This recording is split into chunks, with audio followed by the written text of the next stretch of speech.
But I just want 20 episodes. We're almost at the year mark. Yeah, That's crazy to me. a year of episodes, my guy. What is it? We need 23 episodes. That's a year of episodes. Cause 56. No, 52 divided by 2, so 52 to 26. 6. Dang, that's crazy. Anyways, let's get this shit started. This just started.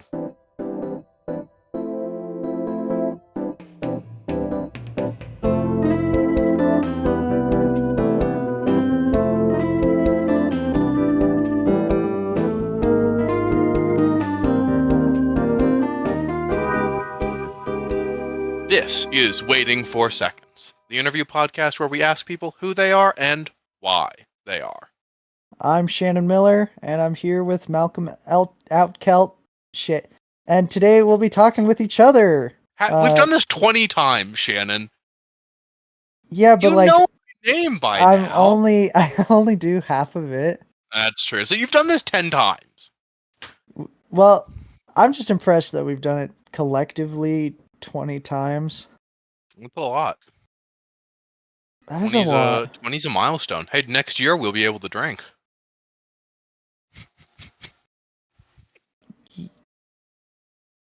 I don't get that. Because 21 is the age you become able to drink, and like 20 is the one before that? You know, numbers, right, Shannon? Yeah, but our podcast is not 20 years old. I mean, sure, but it's 20 episodes old. I guess that's true. Would it have been funnier if I said next episode we'll be able to drink? Yeah. Oh, okay, I'm so sorry. Can we take that again? Yeah, let's take it again. Okay, alright. Yeah, the podcast's 20 episodes old. That's crazy. Next episode we'll be able to drink. Oh my goodness. I wonder what this podcast's favorite liquor is. That's great. Yep. Great. And it's not like he started drinking underage. That would be crazy. He would have never done that. Is it a he? Who is the mascot? What are we calling him? Oh, the funny little guy with the microphone head? Yeah. I don't know, it feels kind of masculine to me. I was gonna say Mikey. Mikey? Because he's a microphone. Yeah, that's a But pun. we could call him Rad Dad because he's Rad cooking. Daniel. Rad Daniel. Rad Daniel. I need to get a bigger picture of this. Of Rad Daniel? Is that what we're calling him? I want to call him Rad Daniel. We could call him Rad Daniel. Yeah. He's a good guy. He's Didn't grilling. Well, not necessarily. That might have been oven baked. In fact, it probably was, right? Yeah. I also apologize if you hear any interference, because my poor brother just got nose surgery. Oh, What is it? It's something with like only one nostril works to breathe. ooh. So if you hear him, I'm not gonna fix it. I just want my brother to know that as well if he listens to it. So anyways, last time we did this, we kind of answered the questions like what has changed, and then we answered some new questions that we asked, and then we kind of talked about the interviewees and what stood out for us when talking to them. Well, how about we do it again? I like that. All right. Yeah. How about? So last time we talked about this. You had talked about how your stress levels had gone up a little bit since the first time, and you'd found a new outlet in running. You said that you would run a lot, and it would take your mind off of your stressors and put it on the how much you hate running. Are you still running? Unfortunately, no. I'm not okay. I am, and I'm not. I'm not running as much as I did beforehand. I mean, what are we in, September? We're Huh. almost in September. I guess this episode will release in September. Anyways, so what is that? April, May, June, July, August, September. So 6 months ago, as we all know, my buddy Blake passed.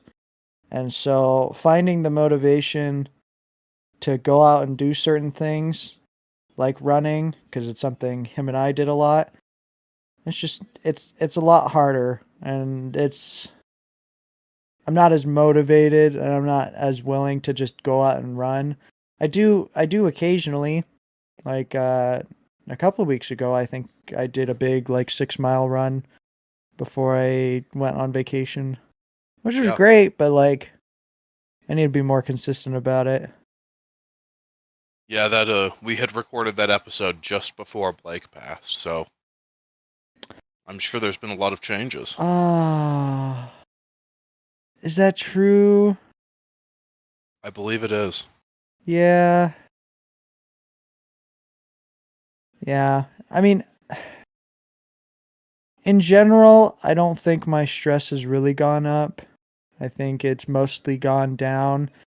But like with the morning period and like morning in general, I don't think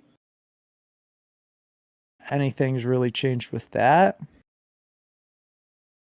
But I mean, I'm learning to like not put myself in stressful situations. Like if that makes sense. Mm. It's almost like a new tool, because like usually, for example, whenever I went out with a girl, I'd always have nervous stomach, and I could talk about that story later about having nervous stomach and all that issues. But ever since his passing, I haven't had that much of a problem. I haven't stressed over a girl. I haven't stressed over like certain social situations. Um, and so in a way, I've lost a lot of stress by gaining just a bigger one, which I don't know. Does that make sense, Malcolm? Uh-huh. It's just weird. I mean, You're and just learning. you're able to take that step away from like going out with a girl and be like, "Oh, this is not as bad as I thought it would be because we've had harder." Yeah, there's harder pain, there's harder stress, and that doing anything else is seems like a breeze Yeah. almost. Well, you. I mean, it was winter last time we kind of recorded this, and so you Uh-huh. like to sit outside in your chair. You also said that chair broke.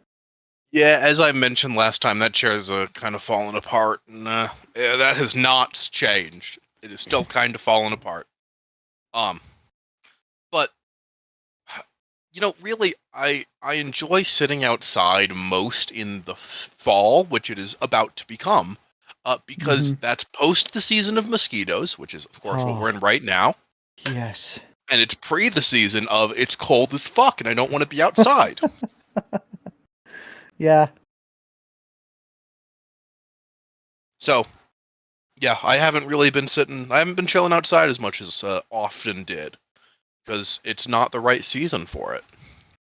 Do you think overall your stress has gone down since the last time? I'm not exactly sure where I was last time, but probably yes. Yeah. Yeah, last time I was putting a lot of effort into making a resume and trying to get a job, and right now I've kind of taken a step back from that. Like, uh, I don't know if I've talked about it at this point, but we're doing a bunch of renovations on our house pretty shortly here, it looks like. Uh, and one of the requirements of that is that my parents and I are basically both going to be living in the same tiny house at the same time, which will have Ooh. exactly one bed, which means that we need to be asleep at not the same times. So I will probably end up having a basically entirely nocturnal schedule so that I can not be asleep when my parents need to be asleep. Yeah. So, in part of that, I have been trying to, I've been thinking about working closer towards a nocturnal job. I don't know exactly what that is. The dream is like a fucking graveyard keeper or something. That's But that's probably not likely. that's a good dream though. It was a fun dream. I'm not It's got to afraid of be. ghosts, so Yeah. You punch them or you just kiss them. punch a ghost. I'll bring mace or something. That'll do it. That'll So, do it. And um, hey, if I get killed by a ghost, it'll be a great story for the podcast. I'll be so sad. Who's gonna co-host? Oh, you can Nah, get Austin or Carter or something. I don't. We'll talk about that later. We'll talk I about don't it. know. We'll Well, talk about it. I'll put it in my will. all right. Um, but yeah, that means I've stopped looking for the jobs that I would be trying to, because it's gonna be hard to work a day schedule and sleep during the night when there's one bed for 3 people. Yeah. And is this the tiny? Because if I remember correctly, you were living out there when they were doing renovations around your room. Yeah, we got some asbestos removed in the house because it's a fucking old house. Um, but no, that was the shed, which we just split in half for storage, which it normally is, and a space with a bed and a computer, and that was about it. But no, Gotcha. this would be an actual whole ass tiny house. It would have a kitchen and a toilet and a shower and a fair few other things. I mean, I guess a fair few other things. I mean, a dining table, a bed, and a computer, basically. Right. Right. So it's a whole new thing that we'll be putting in as part of our renovations. Are you looking forward to it? For sure. Yeah. How long are you guys gonna have to be living out of there? I think we'll only have to be living out of there about a month. Okay, so that's not that bad. It's not too bad, but I will probably end up living out there for a while. That's kind of the goal, is to move me out of the house and into the tiny house in the backyard. Which should work great. I guess I'm a little confused. So is the shed being made The into the shed will tiny yard? The also tiny house? exist. The shed is on one side of the yard, and on the other side there'll be the tiny house, Oh, basically. okay. That'll be cute. That'll be And it should be exciting. nice. And I I know mean, when we've got a big as fuck backyard, so we can manage. I come out and visit eventually, which hopefully will be after this construction Yeah, in like spring. if you come out and visit after the construction, we might very well find a place for you in the tiny house. Yes. But at the very least, we should have a bedroom open. That'll be exciting. So I you mean, might not even have to pay for a hotel. let's go saving money. Hey. But overall, you would say your stress is like a Yeah, lot stress has less. definitely gone down. I'm That's chilling. I'm Jay chilling. you're what? Jay chilling? What does that mean? Chilling like a jay. What is a J? Like a blue jay, probably. Yeah, but like in what context? So you're You know chilling how like a blue J? jays chill? Shut up. Yeah, I know how Blue Jays chill. Oh, good. but, Then you should understand. but you're not a Blue Jay. No, I'm not. I didn't say I'm chilling as a blue jay. I'm chilling the way blue jays chill. I'm crying. I'm Either crying. way, however much of a blue jay I am or am not, uh, I I'd love to can't. ask you. Yeah. I Yeah, can't bridge because you're crying. yeah. I literally have tears in my eyes. All right. All right, I'm okay. So throughout Chilling like the a the Blue Jay. podcast, one of our big themes has been optimism and pessimism, uh, and particularly the space in between those two outliers, and discovering that it is very rare that someone says, "I am a optimist full and purely," and it's more often that we have people like Jeremy who said, I'm an optimist on these levels, and I'm a pessimist on these levels. Mm. Though that is being said, Jeremy was our most pessimistic person that we've had, the closest to, I think, one of the pure levels. Yeah, usually most of the folks ended up being in between. They never really chose a side. Hmm. They're all fence sitters. But some of them didn't even like the term Uh like huh. realist. I Yeah, we've had a remember, couple of people who just opt out. yeah. Well, so you're still purely an optimist, and it hasn't really changed? Um, no, I think generally my stance is effectively, I think what we've heard here before, like, I'm an optimist about people and a pessimist about mass existence. I believe each individual person is good, and I believe people en masse are not so. Mm. Uh, and similarly, I'm a pessimist about world politics and geopolitical events. But I'm an optimist about, like, my neighbor's probably gonna be cool. Yeah. No, that makes sense. What about you? You know, this this has definitely been a question that I've been asking myself because I think I'm just in a fence sitting state.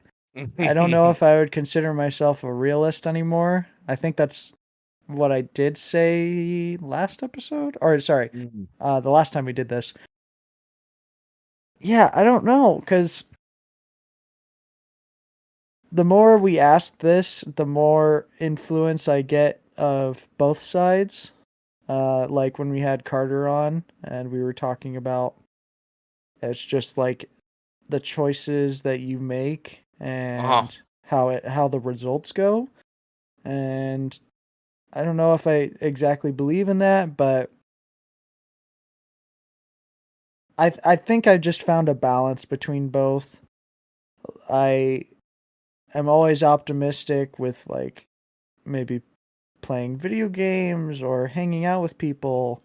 I always expect the best because usually it's the group of people that I prefer to hang out with. I know Mm. we're going to interact well. It's going to be all right. Now, pessimism, it kind of depends.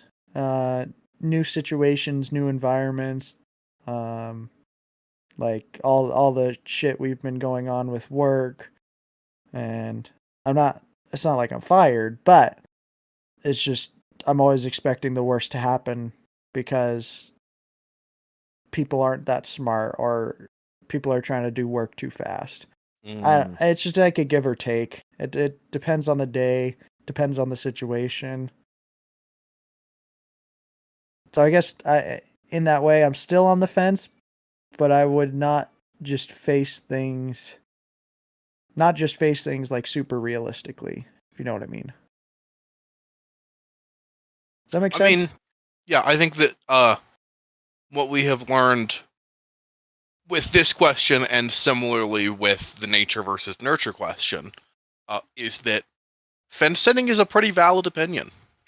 Yeah. Because, Well, for go ahead. example, in nature versus nurture, we had my, I think, favorite take that we've had on here, uh, which happened in, I believe it was episode 9, which was Jesse's. Is that Uh, was that episode 9? I don't know if it was episode 9. That was Uh, Austin. Not my brother Austin, the other Austin. oh, okay. I don't know. I don't actually remember who said it then. Oh, maybe it was Jesse. Oh, okay. Uh, but either way, it was effectively you cannot have one without the other because both have to exist at the same time for anything to be real. Mm, Which, my opinion on that has changed very little. I think we've heard some other like proponents of mostly nature and a couple of nurture, or mostly nurture and a couple of nature. Sorry, yeah. but I think it is still very like one cannot exist without the other because they are parallel. Right. They they follow each other, but they're on two different spectrums. Uh huh. Because one is based off of the influences of friends, family, important representatives in somebody's lives, and the other one is more surrounding that, or almost like in a scientific way. Uh, If, I think that's how I've been looking at it. And without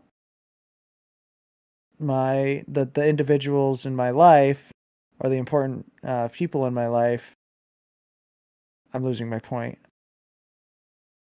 I've lost without it. without your genetics or without the people who nurtured you, there is no you. Yes. Yes. Yes. You brought me back to my point. And you just summed it up. Well, I'm glad. Well, thank you. Um, and one I think we talked less about in these past 10 than we did the first 10 was religion. That's true. We talked a lot about religion in the first 10. We've had some very religious people, including oh god, Aaron, and I mean, I guess Aaron is really the example of that because Gabe was not really religious, but the two of them being together creates an interesting religious dichotomy. Oh, that's true. Cause yeah, Aaron and Gabe. I was thinking our lovely Jewish friend Aaron. No, Aaron and Gabe of episode 17. Gotcha. Yeah, and then I mean, technically we had a different like walk of life with Nadia because Mm-hmm. she was growing up Christian, specifically Adventist for the longest time, and then uh, over the past I would say 5 6 years, she is what is it? Changed religions, Converted. converted to Islam, Uh huh. and which was definitely interesting. You don't see that happening a lot. You might go to a different denomination, but I would consider Christianity and Islam to be kind of separate. Yeah, I don't With know that I know anybody else who has gone from one to the other. yeah, I know a lot of people who have gone from one to, an agnostic or atheistic stance, but going from one to the other feels like a pretty big, heavy conversion. And she said that it was taxing for a while. right. And I imagine it for anybody who is trying to convert. It's not going to be easy, No. no matter who you are. Because I mean, you grew up saying one thing, teaching one thing, hearing one thing, and then Mm-hmm. kind of switching to a whole nother thing. Religion is like it's a person's whole world view a lot of the time. Like everything you do, maybe not as directly based on the fact that you believe in God, but has Right. some pretensive understanding of I these things are true because this overarching theory is true. Right. And that goes with each person, each individual. I mean, it is impressive. I want to say you or I or even maybe it was Nadia saying that we all go through our spiritual walk no Hmm. matter the the the the, the religion. I mean, it's whether or not you believe in it or not, or believe in a god or not at all, Uh huh. or in a philosophy or a morality, and everybody just kind of goes through life, kind of walking that line or walking that journey. And I do think having that journey is of utmost importance because I mean, I couldn't imagine existing in this world and just kind of passively not believing anything. Mm, Like that sounds kind of sounds like I would be having existential crises all the goddamn time. Just because even though I am agnostic, which generally, to me at least, means that I see no evidence for a god and I see no evidence that there cannot be a god, and thereby I do not believe in either, that is a form of belief. That is a understanding of the world in just a basic way. And not having that baseline to go off of, I don't know what the hell I'd do. Well, and even the spiritual baseline, it comes around with your local politics, your Uh-huh. cities, your state, um, just even the individuals you have in your life. I mean, there's those moral constructs that we have either believed in because of religion or we believed in because personal experiences. Or no, Yeah. not personal. I guess social experiences. Outside of individuality. But Well, damn it. well, I would love to jump into some of the questions as we mentioned last time, we have been adding questions as we've had more guests. Both questions that we just thought were good ideas to add, and some questions that our guests have asked us to add. Uh, Ooh. and the first one that we've really added is if there's any hobbies that have really shaped who you've become. You answer the question first. But I just asked the question. Fine. God. Yeah, I think that I've had a couple of hobbies who have really changed who I am in this moment. Hmm. The first, which I think I might have mentioned before, is that a couple of years back, during middle school, uh, I got into fencing. You know, fighting with swords. For I couldn't tell you how long, but about a year, I'd say.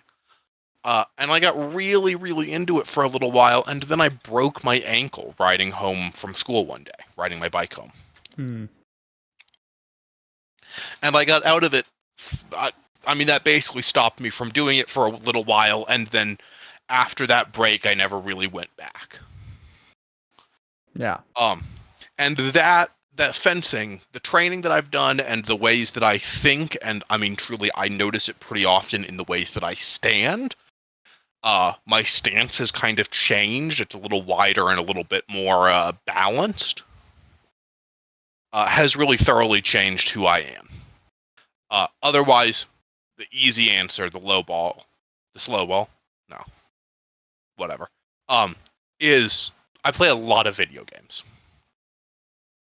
And often I am introduced to philosophies, or I first think about philosophies, or art is often a common theme. I first think about ways of doing art and ways of experiencing art through playing video games. Hmm. How about you? I want to say we did answer this question kind of. Because I remember hearing about your fencing, but it's cool. I think you should get back into it. That'd be fun. Yeah, I agree. Um,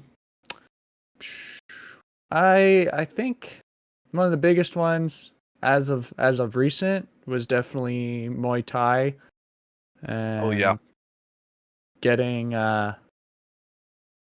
like experiencing experiencing the conditioning of your body. I mean, punching and kicking and elbows and knees and getting into a discipline that is a little scary at times. I mean, Mm. there was so much I think I've learned in the past 2-ish years that I've been doing it, and I mean, I've also learned. Sorry, my brain. Uh, I've learned that it's not easy to put your body through certain situations. Oh It's yeah. it's it's definitely scary at first.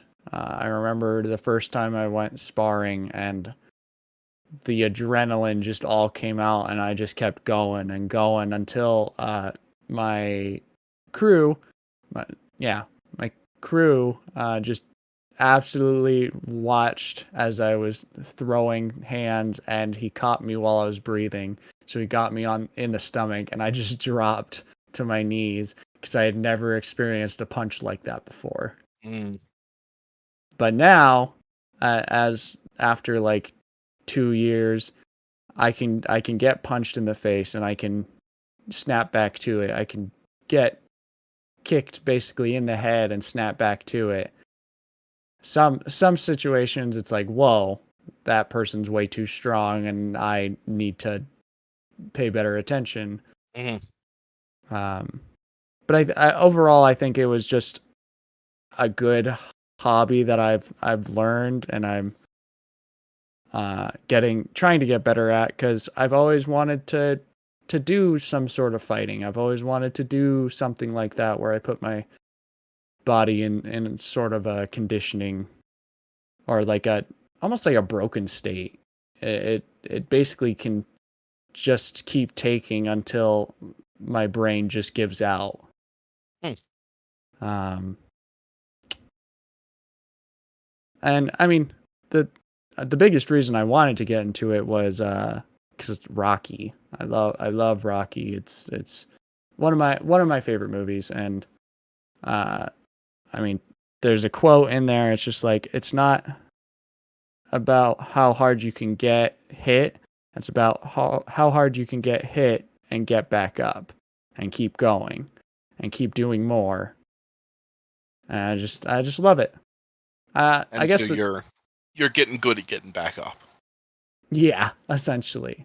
And it's been a long struggle with just that mentality in the back of my mind, and then all new emotional situations. Mm. I mean, you never stop growing, I think. But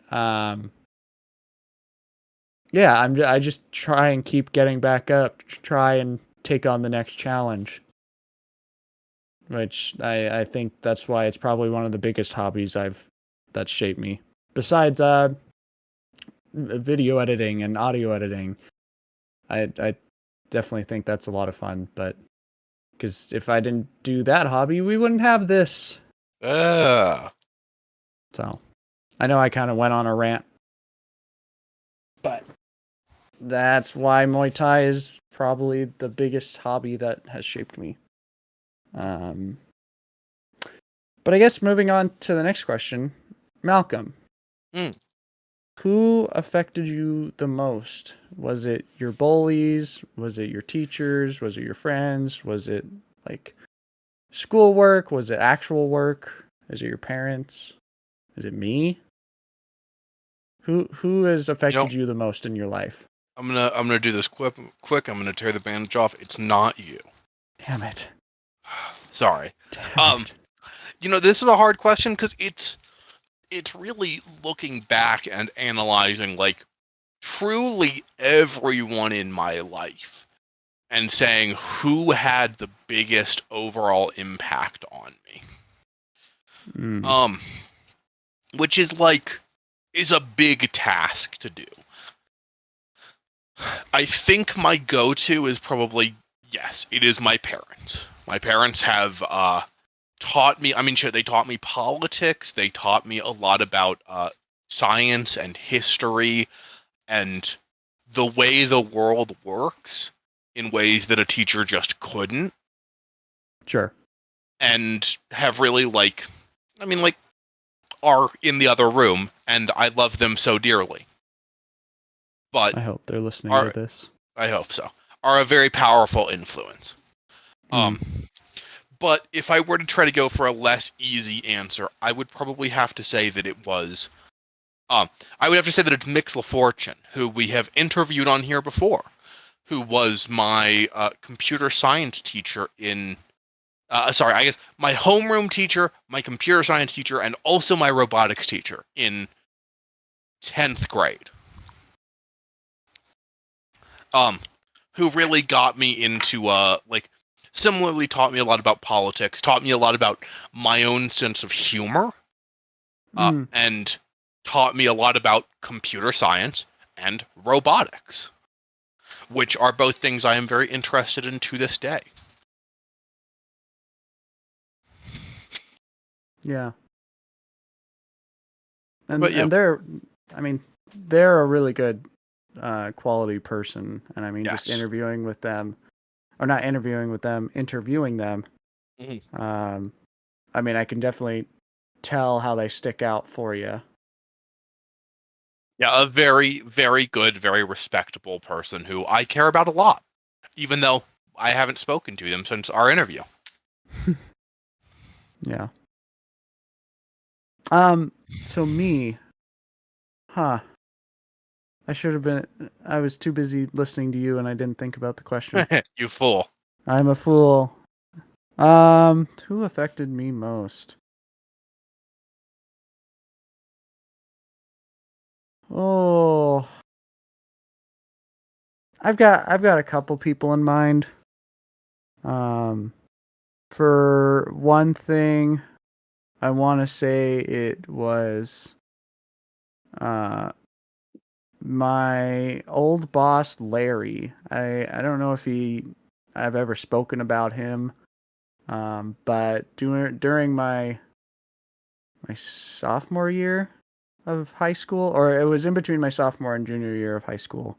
Mhm. Um, I worked that summer on a farm with him. I would go home for the weekend, Saturday and Sunday, come back Sunday night, and get back to work Monday through Friday. And I mean, he kind of slapped it into me about uh, how to like start having a work ethic, start thinking for myself instead of letting my parents or the people around me thinking for me and Yeah. telling me advice and telling me where I need to go, and not really letting my brain go free. And I mean, it was only 3 months, but I learned the hardships of, or I felt like I learned the hardships of like working in the ground, always on your hands and knees. You'd get dirt everywhere in your eyes and in your fingernails, and I mean, it was just the hard work. And then there was like moments that I've never really experienced before, which was he had a whole bunch of chickens, and there was I can't remember who left the gate open. Oh God. Yeah. Long story short, a bunch of raccoons came in and absolutely terrorized all of them. But Oh, poor things. Larry gave me the hard lesson of like, uh, you can't always be super sad about certain situations, because you've got to move on. You got to go to that next step. And so he taught me so much about just like letting go of certain things and just kind of moving forward. The other two people was Mr. Underhill, surprisingly enough, because we also did interview him. Um, and he really taught me how to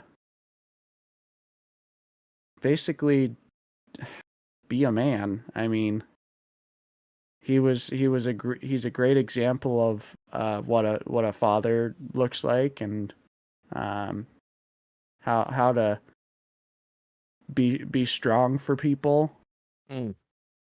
Um, because I mean, I was away from home for like, well, basically I haven't been home since 15, 16. I haven't really been with my parents, but for example, or let's say, um, so having Underhill kind of be there and mentor me and teach me kind of how to be a man, how to respect people a little bit better, because I would just say things that would come out of my brain immediately, and it would hurt people's feelings. And I didn't even Mm. realize it till he said something. I'm like, oh, geez, I need to maybe think about these situations a little bit better.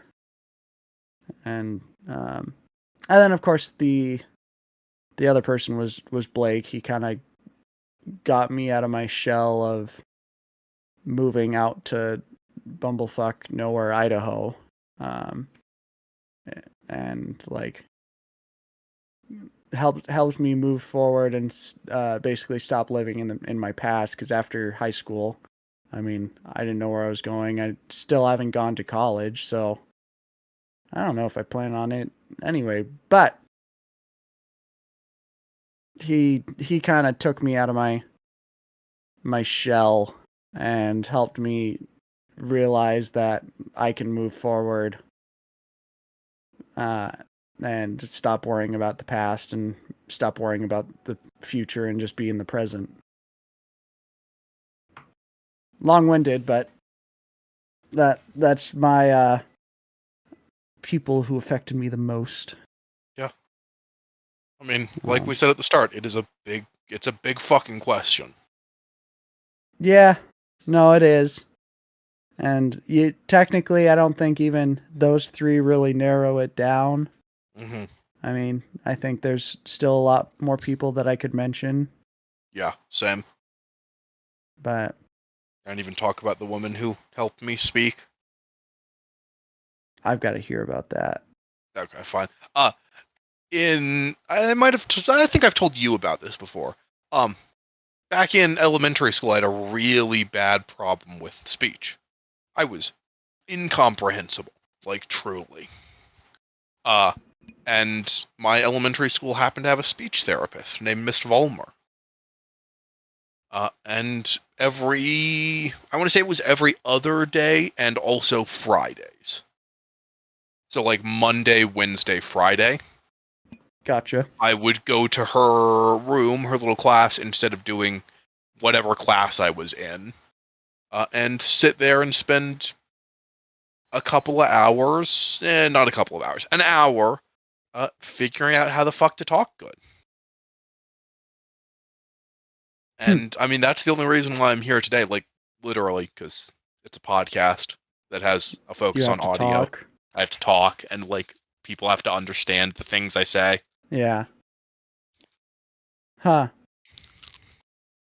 I feel like maybe you did mention her to me. I think I mentioned her during Michelle's episode, Oh, because that's right. Michelle is a speech therapist. Yeah. Yes. That's yeah, I didn't. Can you give some examples of like having hard time speaking? I couldn't tell you what I sounded like. Um, if we got my parents on, they could probably mimic it, but if I had to take a guess, I probably mumbled. I probably talked something like this, which was not easy to understand. So like a little kid. No, like a little kid who doesn't enunciate in the slightest. And you say like a little kid. This Oh, was fourth grade. I was like 9 years old. oh, Everybody knew how the fuck to talk by that point. gotcha. Okay. So you would mumble. Uh-huh. I think so. It was a long time ago, and it's I, as a 9-year-old, did not reflect much on my problems. So I don't have a single clue how bad I talked and in what ways. I don't think it was a lisp, is the only thing I can say about that. Right. But you would just have a problem with enunciating and There might have been some maybe being letters or loud. some syllables that I was really bad with. We should get him on the Her, podcast. Her. it would be a hard time because like I have no clue. I know she's still in Denver because like a year ago my parents happened to see her at a store, Well, but maybe your that's about all I parents know. will see her at another store. Uh-huh. Or maybe she'll come and hang out at the cemetery that you work with. Yep, Work that at. I'm definitely going to work at. Yeah. You'll be a security guard or a grave digger. Uh-huh. Like the monster truck. You'll dress up in purple. There's a monster truck called Gravedigger? You don't No, know you know what? monster That doesn't trucks? surprise me, actually. No, I do not know monster trucks in the slightest. Grave digger.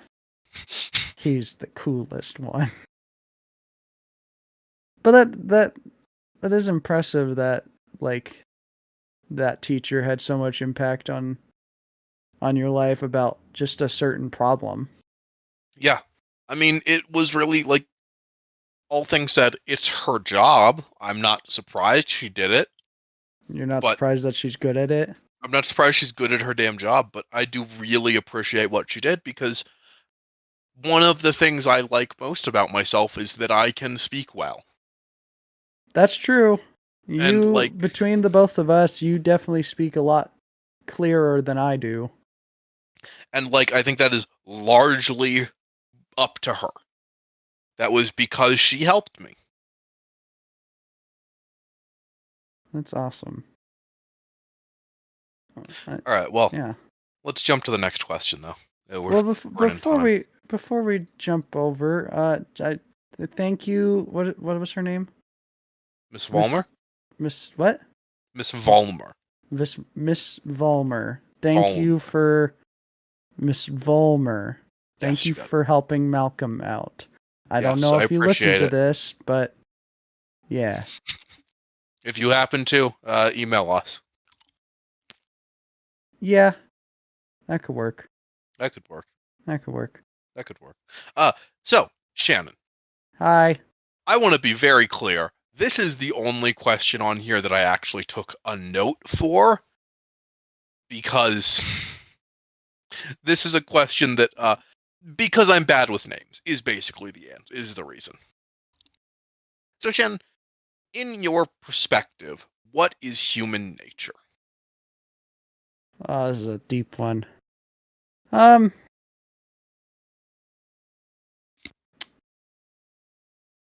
I can start if you'd like. no, I think it's okay. I think the Christian part of me thinks human nature is of all the sinful natures. So prideful, greed, the other five deadly sins, Gluttony, lust, those the ones. other three deadly sins. And I always think like humans are generally sinful, I would say, because we all have our selfish desires and we find we have to force ourselves or find a way around it because other social constructs like no being lustful or greed or what hungry what is that Gluttonous. gluttonous we've always been judged or looked down upon because of those things, and so we have developed almost this sense of like, oh yeah, I shouldn't do those certain things, I shouldn't be like that. And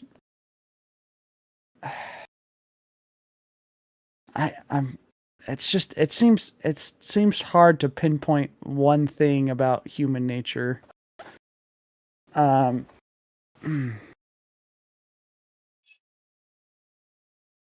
it's yeah. That's another big question, huh? I'm gonna let you take it away and I'm gonna think for a little bit.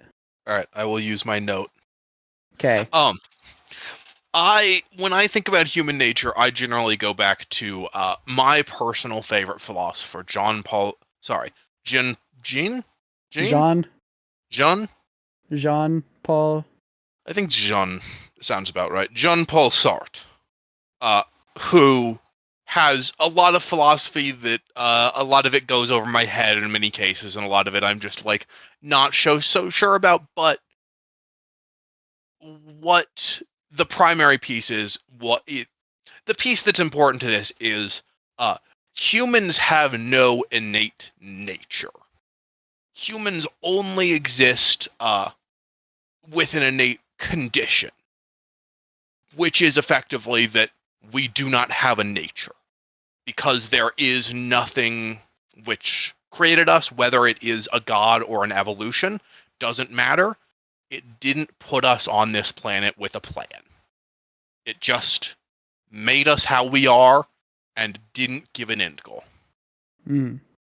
which is hard, which is kind of a strange thing to deal with, because that means that we are forced to choose. What And are we those have, choices? I mean, all of them. Literally all of them. Because we have no guide. We have no principles or no end goal to Sure. reach. We have to make every single choice, and we are, not only do we have to, we are forced to make those choices. Because if we had a goal, we could just glide along doing nothing of interest, just reaching our goal. But rather, we have no choice but to make choices. So essentially, the free will. Yes, we are in a prison of free will because there is no end goal.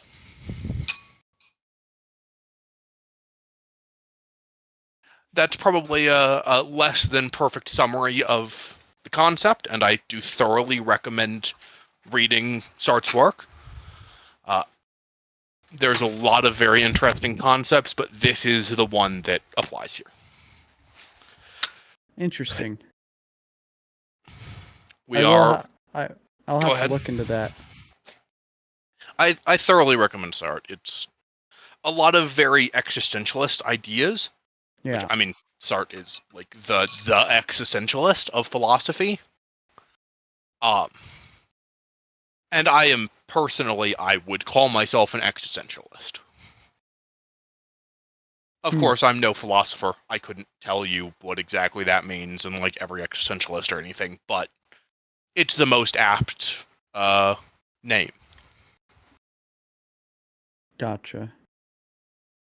I think from my perspective now, uh, I think humans are,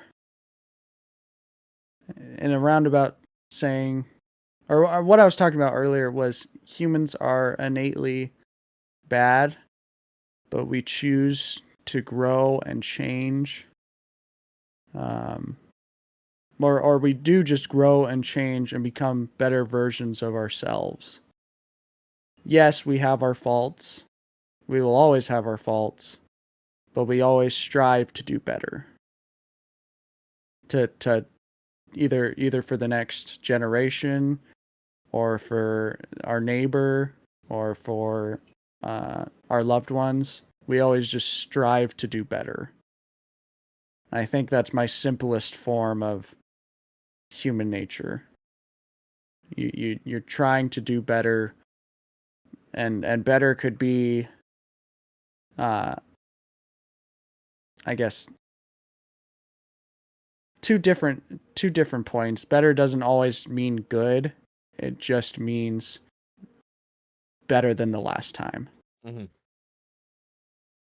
Yeah. I think that's my fun, simple way of putting it. Is But that human nature is just to do better?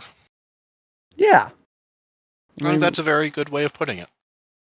we always just strive to change and grow, positive or negative, but it, as long as like the net value is always gained, we're not losing. Yeah. I mean, that's kind of how I even view life. I mean, all my relationships, good or bad, all the certain situations, good or bad. It's almost like that nature versus nurture. All those situations, I mean, if I didn't have the bad and if I didn't have the good, I wouldn't be where I am today. Uh-huh. So, existentialism. Existentialism? Yeah, existentialism. I'll have to look it up. I'm going to put it in my notes. Hey, he put it in his notes. Notes. Uh, Um, Go ahead. so we are very bad at this, but we're slowly asking our people that we've interviewed to ask a couple questions, so that our question list can grow. So this one is from Carter, number 19. And Carter's question was, what language would you want to learn? And for me, I think it would be Cantonese, which is not traditional, it is a dialect of Mandarin, or Mandarin's a dialect of Cantonese. Anyways, it's an older language like Gaelic, and it's not spoken very often, and it's a little harder to learn than Mandarin. Mhm. Ma- Mandarin. Um, I don't know. I've always kind of liked the word Cantonese, especially from one of my old childhood books. It was called The Five Ancestors. It was just a fun uh, book series, and all of them spoke Cantonese. It was cool. Yeah. I Plain think and simple. Cantonese is an appropriate answer. Generally, what my mind jumps to is Mandarin. It is the most spoken language in the world, and that'd be useful. Just generally knowing the most spoken language would probably be a big help. But realistically, it probably ought to be something like Spanish. Spanish would be a good one because there are a lot of Spanish speakers here in Colorado. Um, Similarly, something like Chinese, Japanese, something like that. We have a lot of Asian people here for reasons that nobody is really proud of. I Sure. mean, it's really a bunch of our internment camps. Colorado had a really big internment camp back in World War II. Oh, But we happen to have one of the few that treated with their prisoners with a semblance of respect. And it was a little bit better than the others. So right. some of the people who were forced to go there decided to stay. Which I'm very thankful for, because it does mean we have a very nice, beautiful, multicultural state. And it's very sad that we fucking went and interned a bunch of Asian people in the first place just because, they could be traitors, I guess. Yeah. It was a less than beautiful time in our history, although aren't most of them. So yeah, either As long. Mandarin or probably Spanish. Ooh. I took a little bit of Spanish in high school. Took 2 years. Not enough. I Yeah. don't really remember a whole lot. I'm sorry to all three of my Spanish teachers. Although I guess here's kind of my joke answer, I guess. I would also love to know binary. Shut up. I know where I you're mean, I going said it with was a this. joke answer. All I mean, right. shit, if I knew binary, I'd know basically every coding language, just the baby infant shit version of all of them. But Is I that could, the joke? I mean, that I'd like to know binary is kind of the joke, because it's not a Oh, language in the same way that a traditional spoken language is. well, I thought you were gonna be like, there's two kinds of people: ones who know binary and the ones who don't. But it's like the ones that know binary, it's like 0, 1, 0, 0. Never Oh, mind. sure. It's like people who don't know binary and also the binary form of people who do. Yeah. Okay, sure. That's Yeah, where I that's not thought the you were joke. going. Yeah, well, All right. it could have been. Jeremy asked us, It could have been Your Malcolm. brother Jeremy Yeah. asked on episode 18, uh, if you had to choose, Shannon, what your favorite movie of all time was, what would it be and why? Uh, hmm. Shit. I mean, I'm gonna just go back to what I was saying originally. It's probably Rocky. I mean, I Yeah. love Sylvester Stallone, but I've watched Rocky for a very long time. I don't think I think I started watching it when I was like 10. When Mm. I knew of its availability. Um and it's just got a super sweet and important message that I like. I mean, you doesn't matter how hard you get hit, it only matters how much you can take and still get back up. Well, and then there's the new quote from Creed. Shout out to Michael B. Jordan. Michael Michael B. Jordan. And there's one punch at a time, one step at a time, one uh there's three. One step at a time, one punch at a time, one round at a time. And it's just a good metaphor slash motto. I love him. Love both those guys. Michael B. Jordan and Sylvester Stallone. I guess there's controversy with Sylvester Stallone, but I don't pay attention to it. Yeah, this is this question I think is hard in a way that the other two like philosophical questions aren't, Well, because it's this just is a like, hard question because like I could tell you my 3 favorite movies. I could probably tell you my 20 favorite movies. My one favorite, that's hard. I think, I It's mean, like picking from my favorite children. your favorite what? It's like picking my favorite child. You've got 20 children? Uh-huh. Who's your favorite? Jessica.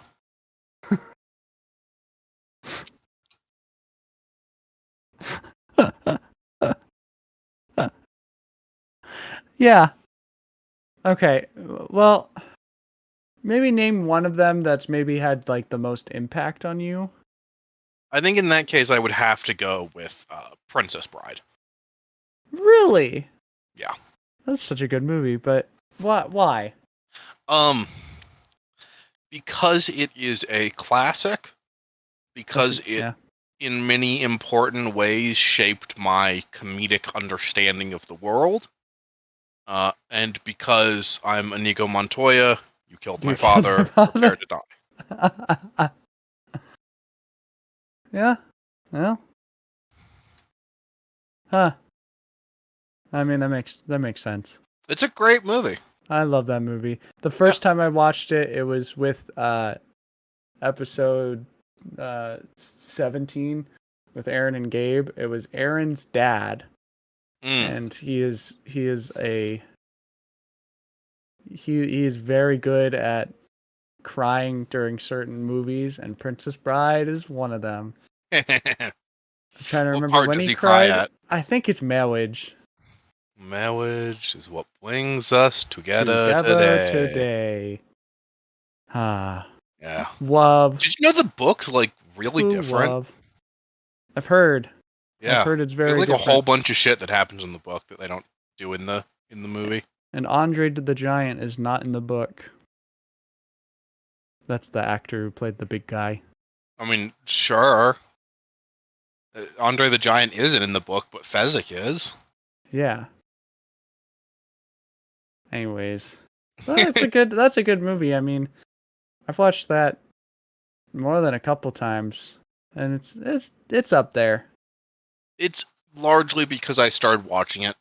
I mean, the first time I watched it, I was probably like 4. Ah, yeah, So, no, and I've watched it more than once a year ever since. that's fair. It's just the fire swamps, man. The rodents of unusual size. Rodents of unusual size. I don't believe they exist. Rodents of unusual size, Uh or huh. the fire swamps, or No, the both. rodents. Obviously, the fire swamps exist. Sure. It's one of the quotes Wesley says right before they get attacked by rodents of unusual size. Shit. Um, I need to watch that movie again. yeah, I'd love to watch it with you. I have Huh? also recently made you watch one of my other 3 favorite movies, It's so weirdly good. Doctor Strangelove, or How Ah, I Learned to Stop Worrying and Love the Bomb. It's yeah. a existentialist comedy thriller. Yeah. About the Second World War. Yeah. Made during the Cold... Sorry, it is about the Cold War. Made during the Cold War. It's And a great movie. it's a Stanley Kubrick film, and Uh-huh. he's made a lot of good films, including like The Shining, Mm-hmm. 2001's A Space Odyssey, and like Full Metal Jacket. Um, it was a good movie, and I'm glad you shared it with me because it's it's so unbelievably dry. It's so dry. And the main actor Peter Sellers plays like Yeah, that sounds right. he plays like four different people. I want Uh-huh. to say three of which are in the same room. Yeah, there's 3 different settings. He plays 2 people in one setting and 1 person in both the others, I believe. Jeez. He would have played 5, right? No, I think it's that he plays 3 and he would have played 4. Okay. But he was exhausted, I think the story goes. It's just that he couldn't fucking keep up. Peter Sellers alive? No. No. No. He's No, dead. it's an old movie. Yeah. If you don't know who he is, he played a lot of the Pink Panther movies. Yes. I think he played all of them as the detective. Alright, well, we should move on to our reflections. So, Ooh, we've had a lot of very interesting people on. We've that's already true. kind of touched on a couple of them. That's Nadia, true. for instance, our episode 11. Firstly, our artist, you should go check out her Instagram, Arthead Creations on Instagram. Do it. Do it. Linked in the description. It's linked in the description. No spaces, no capitals. Right, Um, baby. very, very cool artist, and also like we talked about, going from Christian to was it Muslim? Yeah, Islam. Islam. Yeah, going to Christian to Islam is fucking crazy and was a spiritual journey I don't think I could undertake. No.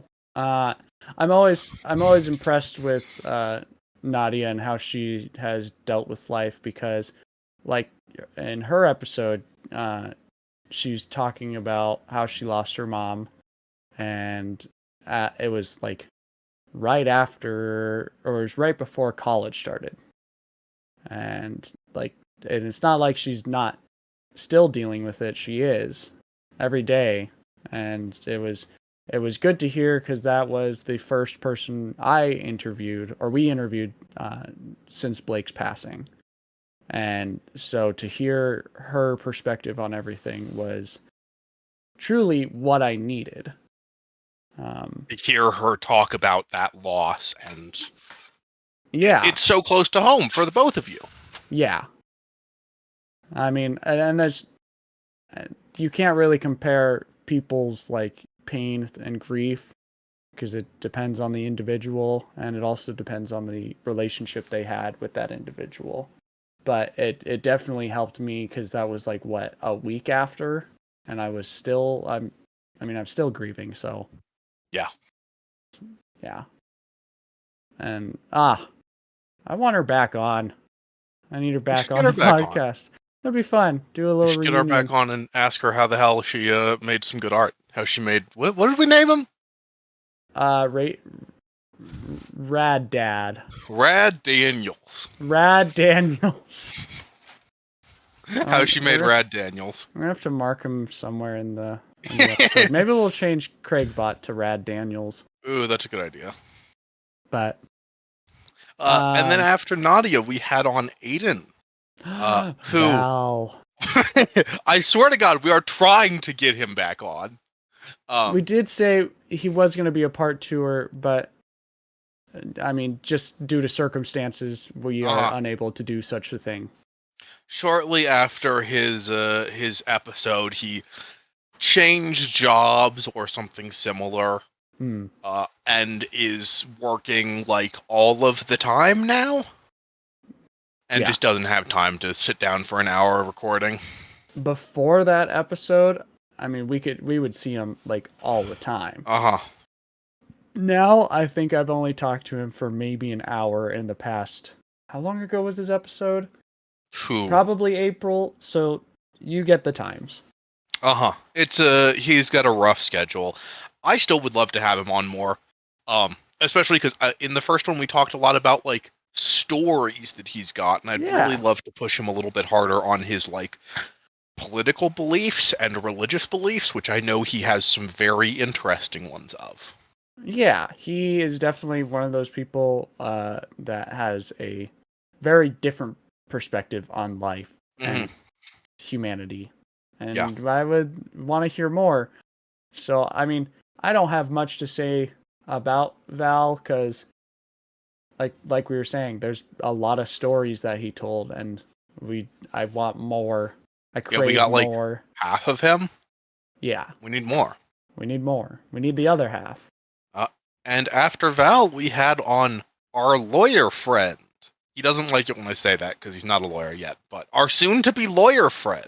I also don't think he likes lawyer because he's not going to work in the courtroom, but our Uh, college what? law. Joey! The Joey! Joey! Ah, Joseph. Yeah, Joey's great. He's a great guy. The more I hang out with him, the more I realize he's very analytical Hmm. and he likes to pay attention to the details and of how people speak. Yeah. Because he's caught me on certain things of how I speak, and I'm like, hey, don't do that. But I mean, it was great even getting to know him because I did not know he was Jewish personally. Yeah. I mean, he doesn't talk about it that much, so it was interesting to hear. And then hearing how close he is with his family and how important his beliefs are, which you don't. I don't know. I feel like you don't hear enough about how close people are tied to either their family or religion nowadays. And so to hear about it from just a now generation, I it made me think a little bit. It definitely took a spot in my mind palace about different perspectives on life. Joey is also, I would use the term unambiguously good. A Can good you person. define that for me? Without ambiguity. Can you define ambiguity? To be construed or unknown. Okay. Which is to say, basically, Joey is just super clearly and very obviously a good fucking person. Anybody who comes after him in a negative sense, I will cut you. I will cut you also. Any Joey haters out there, fuck you. Joey haters in the audience, get out of here. Get out of here. Get out of here. You're not welcome. We love Joey. We love Joey. You are right. He is like he's super kind and he's always thoughtful. Yeah, he's very thoughtful, very kind, very like often slow to think things through in a way that is positive only because he thinks about everything he could do that's bad here and make sure those things don't happen. Which is that analytical side. Which is exactly that analytical side. And then after him, we had our chilled out homeboy from Portland, Jesse. Oh, my boy Jesse. Jesse Shogi. Yeah. Boy who's dealing with rain. Yeah. What do you mean? He's in Portland. He talked about in the episode how he had to deal with the rain and he wasn't a huge fan of it. I guess so. I don't even remember shit. God, Yeah, what a bad host. I know. I just remember him talking about how much he kind of loved moving back into Portland. I mean, he kind of feels like he finally found a home. Yeah. I don't know about it now. I think he's going through a rough time now. I love him. But yeah, one way or another, I'm really happy that he is finding a place that he feels comfortable in, even if that's a little bit further away from the rest of us than I'd like it to be. Yeah, I mean, he's always moved, it sounded like, from one place to another, and so to actually settle down and to have people and friends that he is he can have for a lifetime. It's good. It's healthy. Yeah. What did he say about his Christian experience? I don't know. I feel like I remember him talking about how he had a very similar experience to you. Yes. Just, obviously, unsurprisingly. Right. Huh. But I don't remember much more than that. No, Now I I'm don't the either. bad host. No, because it's his things that stood out about the guests, Yeah, that's fair. which The thing that sounds stands mean. out about Jesse is how much I like him. Yeah, How and cool how he much is. he appreciates using a bike, Uh-huh. Um, and after Jesse, we had our first couple episode which was with Cam and also Ethan. our first like uh re Yes, our re-interview. first double guest. Yeah, Uh-huh. because Cam was episode 4, I want to say, Yeah. and then we got her and her significant other Ethan. Well, unless you count us. Are we significant others? No, but we're on every episode. Oh, that's what you meant. Yeah. Yeah. Yeah. Yeah. Yeah. But Cam and Ethan were also our first couple episode, and Uh-huh. it was a new format that we were trying out. Mm-hmm. Which is That definitely I really, quite like. yeah. I think we're gonna do more of it, obviously, because we I had mean, as evidenced by us having done more of it. yeah. And I mean, I kind of learned a little bit more about the relationships that is long distance Uh-huh. from a very long distance. Yeah, from country of distance. Yeah, because he is the bottom, or where is he? I'm not gonna He's in oust him. the He's in southern south, part of America. and she's like northwest of where Uh-huh. in Canada. The It's a lot. continent's part. Yeah, literally the furthest away they could be. Yep. So it's Oh, kind of yeah. You could be in Asia. he could be in Asia. I mean, they both could be on the opposite sides of Asia, which is further, but Yeah. yeah, but it was very nice to hear about their dynamic and their understanding of each other, and like I have known them as a couple for a little while before the episode, True. but like actually understanding how it all worked for them and like why they are so deeply in love with one another Mm, is really cool. It makes me really happy to see two people who I care about happy. sure. I found it interesting to hear about their dynamic, just in general, about um, always staying connected and always Mhm. trying to pay attention to each other, even if they don't have that maybe physical uh, part of the relationship. Uh-huh. They're trying to be there mentally and emotionally as much as they can, and it's very beautiful and very sweet. Yeah, for real. And because I don't know many people who have that dynamic and who've made it that far. Because, well, at least a year Well, is a long time. uh-huh. I think they are a year now, as of now. I think. Yeah, and then once we wrapped with Kim and Ethan, we got Michelle, Our longtime D&D home our girl, longtime homegirl. Michelle.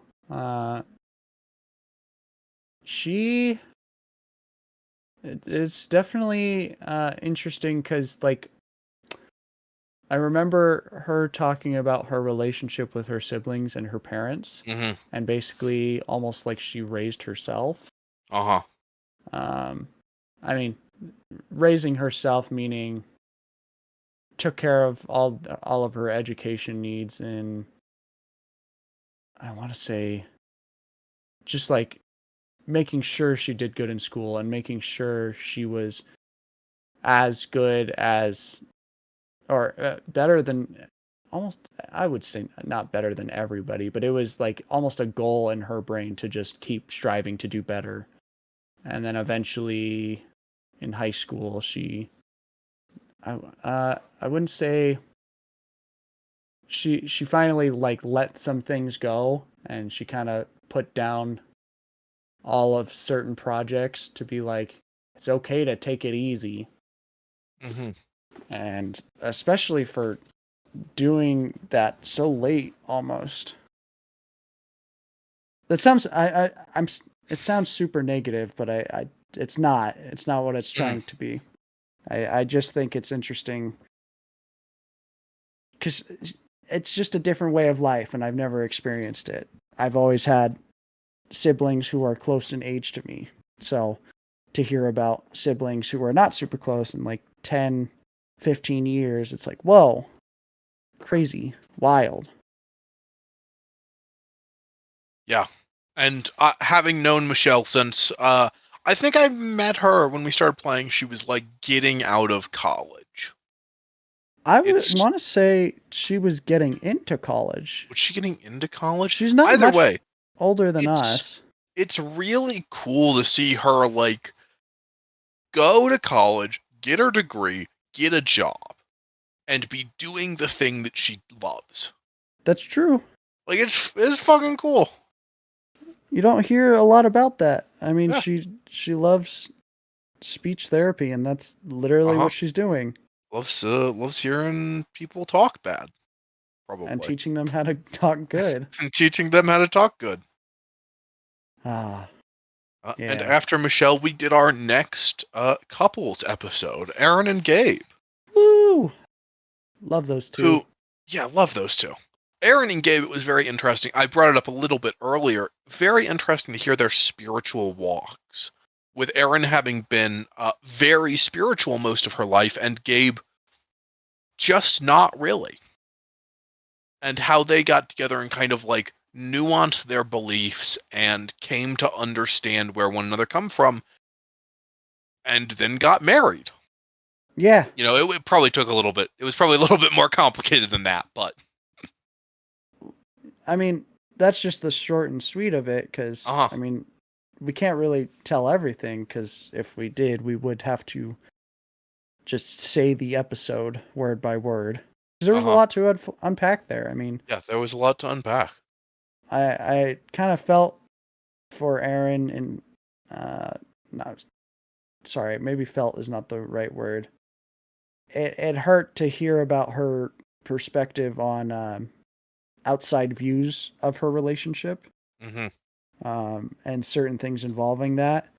And I mean, it's since I'm a guy, I don't understand those certain things.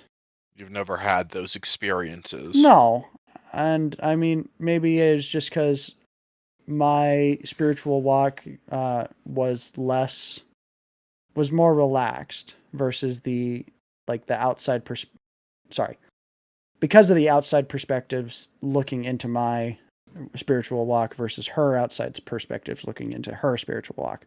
And it was just different in that way. I mean, you had a lot more people who were maybe felt, I guess the word is like a harsher conservative Christian. Mm-hmm. And yeah. And I mean, I've met Erin when I was in high school, and I've watched her grow in her spiritual walk, even with Gabe, um, for who knows how long now, 6, 7 years, something like that. Mm-hmm. So to even hear about it was very nice, and I love those two. And if they're listening, you guys are great. Yeah, They're great. both great. And then we had my brother, my And other then we had your brother, brother, your Jeremy my Miller. my Jeremy, my Jeremy. I love him too. I learned so much about him Mm-hmm. in Yeah, that I mean, episode.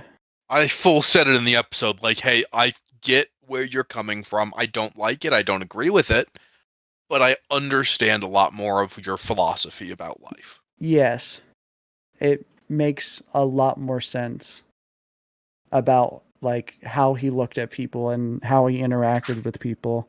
Uh-huh. Um, just growing up with that mindset, it's just how do you do it? Right? Uh, And it's impressive that he's gotten where he is. And I mean, I do hope. I think he mentioned it that he just does not enjoy the job he's doing. So I No, hope that for his sake he will manage to get his way out of it, but that's not really I something I have power over. truly, I would wish he would move closer to home, just because Uh-huh. I feel like I haven't seen him in a few years. I mean, I talk to him pretty often, but not as often as I'd like. Um, but I know he's trying to do better, just in general in work and his relationships. So I just miss him. Uh-huh. And according to what we heard in the episode, I mean, he is trying to do better every day. It's good. I love him. Love you, Yeah. Jeremy. Love you, Jeremy. Now Carter, that Carter. God, I bastard. fucking hate I cars, man. fucking I. I'm so Oh, tired of parking you lots. were so close. I thought you said you were gonna hate Carter. No, I love Carter. I'm That's just glad good. I get to talk about how much I hate cars. That is true. I didn't know that about him. He's super laid back, but if there's one thing he wants to burn down the government for, It's is car it's infrastructure. cars Fuck car infrastructure. infrastructure, man. We More need actual trains. trains. We need Get trains. We need buses. we sh- God, they're we just better. should do more buses. We should do more buses. We really need more trains, though. Trains are such an efficient and like fuel efficient and electricity efficient and even like space efficient. You're Also not even like people efficient. Okay, you're not I'm even done. talking about Carter anymore. You're talking No, about I love trains. trains. I fucking love trains. I'm glad. The other big thing we brought up in Carter brought up in his episode though was talking about how choice and how much choice he sees in the real world and how that's really like his understanding of human philosophy. Yeah. Is that it's all about choice and it's all about choosing your own path, which hey, maybe I should tell him to read Sartre. That's one of the things Sartre talks about is the curse of choice. I don't remember what it's called, but that we're No. forced to choose. And that maybe No. that's not the best thing ever. But It makes sense. yeah, And it was cool it's to a see him talking about what's the word? Not just choice, but the results of your choices and uh living with the results of your choices.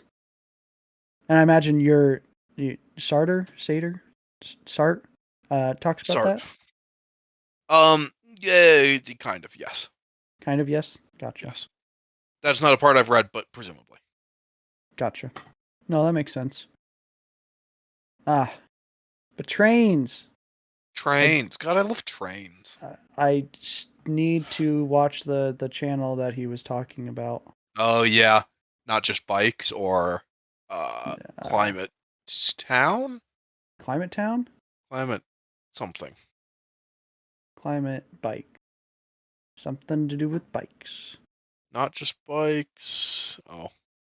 Yeah, you only tag not just bikes. Because I didn't listen back far Yes, enough it to is where Climate Town. Climate Town. Yeah, I'm gonna they're write both that great. down. I'm gonna fix that. And hey, our first like big outside uh linking as far as I remember, right? Sure. Assuming you don't count Nadia Diaz. Hey, go check out Arthead Creations on Instagram. Yes. I think we're wrapping it up. So yes, Yeah, thank you to Nadia Diaz for our podcast cover art. Check out her Instagram. she's great. She's great. We love her, and we might get her back on. Who knows? We It's got. at Arthead Creations. Do you want to go? You want to hit the second one, buddy? Sure, yeah. Check out Arthead Creations on Instagram. The link is in the description. No caps, no spaces. And furthermore, thank you to Jensen Crawl, who made our intro and outro songs for this podcast. He has released a demo for the musical he's working on called Tea Time, for the musical Knocking on Doors.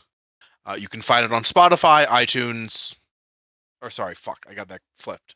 No, it's okay. Keep going. The Keep song going. is called Knocking on Doors for the musical Tea Time. You can find it on most platforms. You got Spotify, you got iTunes, you got your Amazon Music. Links to it in the description. Go listen to it. It's a fucking bop. That's a banger. It's a You banger. you did it clean and one. I'm proud of you. Nope. Definitely didn't, but thanks. That's all right. Thank you again for everybody listening up to this point. I hope we can give you a lot more episodes. I mean, that's the plan. Yes, that's We're the gonna plan. keep doing it. We even just recorded one. And we recorded the Yeah, we've next got one episode. stocked up. Yeah, so it'll give us a The little bit of a British break. person. Not You hate British. that I say He's that. not British. He's British. They're all You'll British over there. you'll find out more about him in 2-ish more weeks. Or Yes. yeah, that's our scheduling. Anyways, Oh, what? I was just gonna say, make sure to send us questions to our email that we Yes, have. yes. It is at waiting 4 seconds, waiting the number 4 seconds at gmail.com. That's waiting 4 seconds. Waiting the number 4 seconds at gmail.com. We'll talk to you guys next time on the shed. On the shed.